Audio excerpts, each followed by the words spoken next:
Good morning mga kabisote.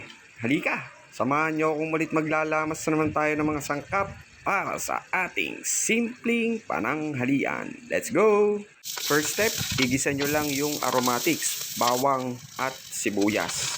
Then, lagyan natin ng tomato paste. Okay na siya, lagyan na natin yung giniling natin at imekos-mekos lang natin yan mga kabisote. Kapag sangkotsyado na, ilagay mo na yung oyster sauce, timplahan mo ng paminta at nor liquid seasoning. Then, mekos-mekos lang ulit mga kabisote. Kapag okay na, ilagay na natin yung mga gulay natin. Meron tayong carrots, bagu beans, at young corn. Ang ganda ng kulay at kaya-aya sa mata ang potahe na to mga kabisote. And then maglagay ng isang basong tubig at takpan. After 2 minutes na pag-simmer, ayan, ganyan na ang itsura niya mga kabisote. Ang ganda, di ba?